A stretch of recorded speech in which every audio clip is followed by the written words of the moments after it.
Diário de Santa Faustina, parágrafo 1751.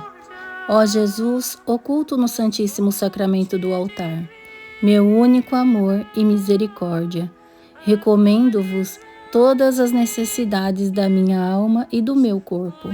Vós podeis ajudar-me, porque sois a própria misericórdia, em vós está toda a minha confiança. Jesus, eu confio em vós.